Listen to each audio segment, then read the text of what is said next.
Time for Talk is a community betterment service designed to cooperate with our local community betterment program.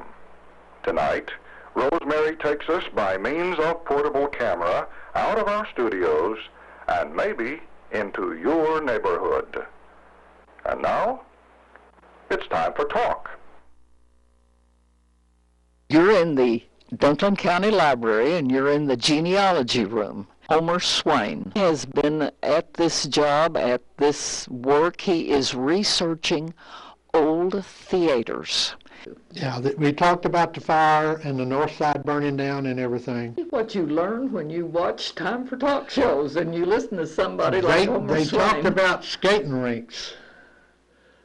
On the square, I didn't know Oh, that. yeah, they had skating rinks and everything. And I didn't know, I never could figure out where the skating rinks were at until I was talking to Rogden one day there at People Furniture Company. Yeah. Buildings that were built were on Main Street, and they were off from the Court Square.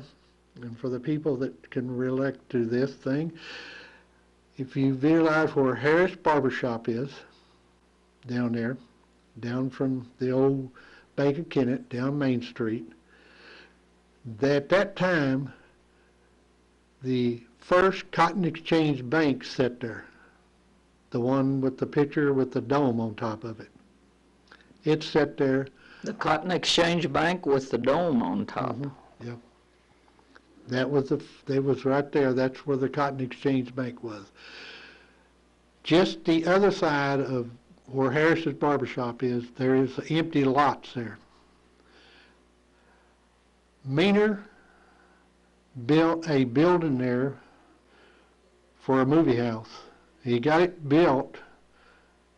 It states in the paper there that it looked like the Alamo down in San Antonio, Texas. And so that's why he called it the Alamo. Now, we're almost down to the Ely Walker building. We've left the square, and we're right in there, and here is the theater built called the Alamo. Called the Alamo. The Cotton Exchange, if you go into the bank nowadays, Southern Missouri, you'll see an old picture of the Cotton Exchange Bank back then. It had the dome on top of it. On the south side there, on the corner, I guess Sissy's Restaurant's there now. Okay. There was used to be a store there. It also had a big high dome on it. And I look at the pictures and everything, and what's so amazing about this is my daughter and son-in-law lives in Indiana, a town called Knightstown, Indiana. And if you remember movies, Knightstown, Indiana is where they filmed the movie Hoosier, the basketball. Mm-hmm. Okay? In Knightstown, they have got buildings just like that in downtown Knightstown. They're still standing today. When I seen them, it's unbelievable. Okay, now what year are you? This was the 1900s, turn of the 1900s. Oh, okay. These buildings were here at Kennett. There was one at the corner, had a big dome on it on the south side. In 1900. And the old Bank of Cotton Exchange Bank sat down there. It had a dome on top of it. About 1909, somewhere in there, Meaner, who run a drugstore on the south side, he built a building just in that vacant lot there, the other side of Harris Barbershop. That's when he built the building in there, and he later called it the Alamo because it looked like the Alamo. Then E.B. Vanderbilt had just come back from California, and he was, I guess, got hooked on movies out there. And he got back here in about the same year as 1909, somewhere in there. He built another movie house right next to it, right next to the Alamo. And he called it it was the first White Star. He called it the White Star Theater. So we've got two movies side by side. Side by side on Main Street down there. Nothing on the other part of the square. We've just got two movies. No. That seems strange to me. The only other thing was the Opera House was still in business, and they were showing silent films too and everything. But those two movie houses were there. And And they, the White Star is the new one, the Alamo and the White Star. White Star. Okay, okay. The Alamo was Meaner's, and the White Star was Vandiver's. This is a advertisement for the White Star. This is, let's see, in 1911. This was in 1911, showing at the White Star. And what's the price of admission, do you know? 5 cents. Oh, oh. And it was silent for movies. They would come in, and like I say, these wouldn't last too awful long, 30 minutes to 45 minutes. It depends, if they showed one or two or what, or if they had anything else. We mentioned that Mrs. Shelton sang before some of these movies. They would have people singing. Mrs. Shelton sang before some of these movies. Yeah. Oh, I did remember reading that somehow. It would talk about that.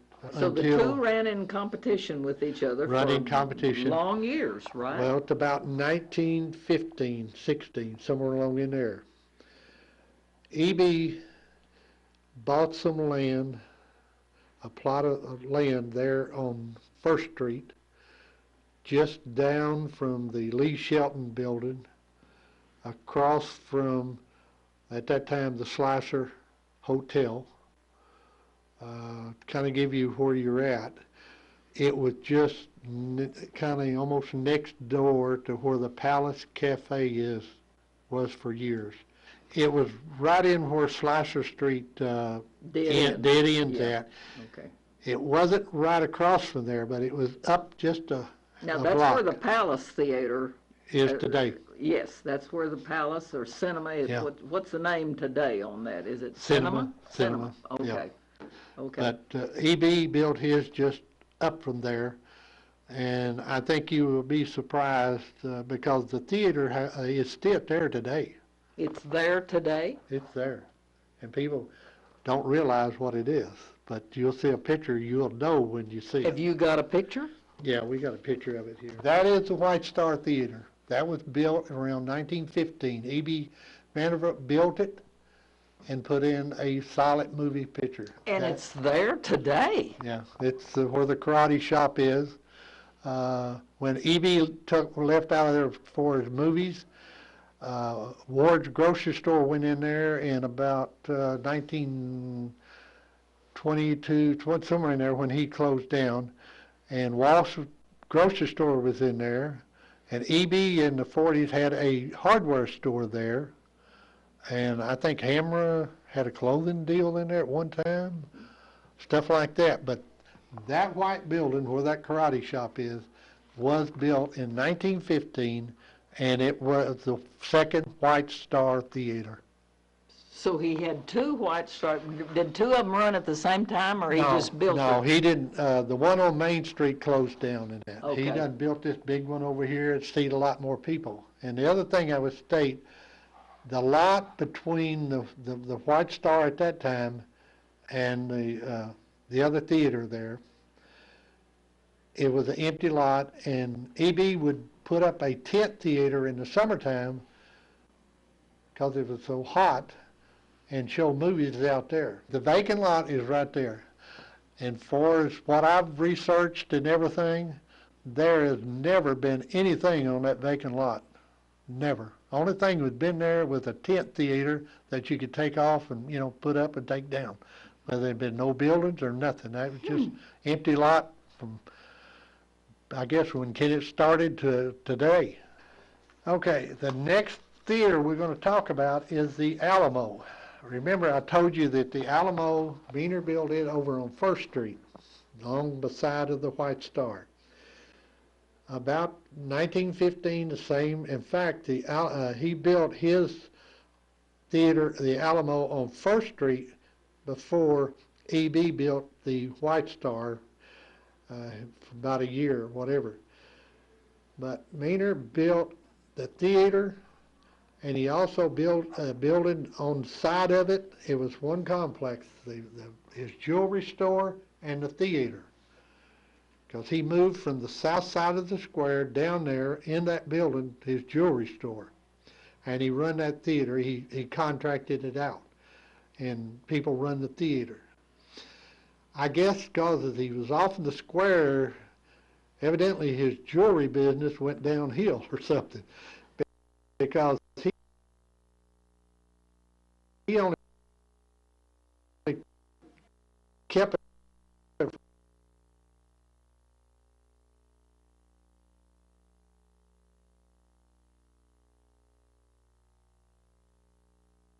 forward in Vardell, and he moved back.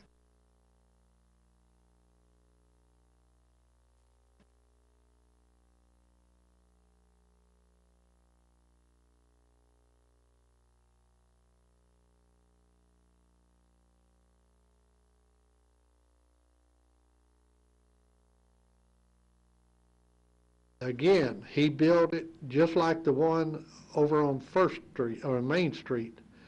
It resembled the Alamo down in Texas, and he kept the name Alamo. 17, somewhere in there,